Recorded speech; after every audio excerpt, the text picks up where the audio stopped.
On ne peut pas diriger la France si on n'est pas irréprochable. J'ai d'ailleurs eu l'occasion de le dire, ça avait créé quelques émois parmi certains dans la classe politique.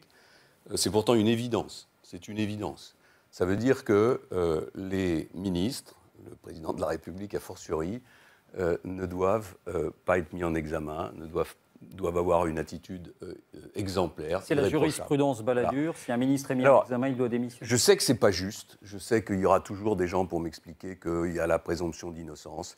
Mais l'expérience qui a été la mienne, dans plusieurs gouvernements et dans celui que j'ai dirigé, me montre qu'on ne peut pas sereinement diriger un ministère quand on a sur le dos, au fond, une suspicion qui a entraîné une instruction judiciaire.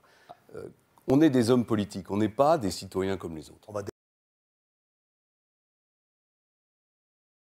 C'est une avalanche de calomnies et de critiques. Presque chaque jour, il y en a de nouvelles. Donc oui, je serai candidat. Il n'y a qu'une seule chose qui m'empêcherait d'être candidat, c'est si mon honneur était atteint, si j'étais mis en examen.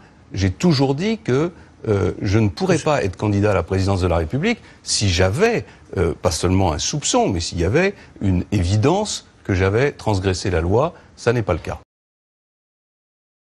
Mesdames et messieurs, mon avocat a été informé que je serai convoqué le 15 mars par les juges d'instruction afin d'être mis en examen.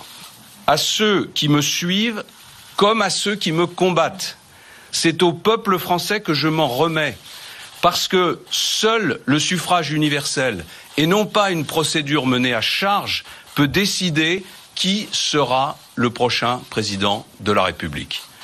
Je ne céderai pas, je ne me rendrai pas, je ne me retirerai pas.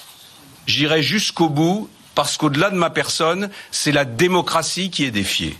Oui, je serai candidat à la présidence de la République et nous tirerons de ces épreuves, avec tout ce qu'elles comportent de juste et d'injuste, le surcroît de force qu'il nous faut pour l'emporter et pour redresser notre pays.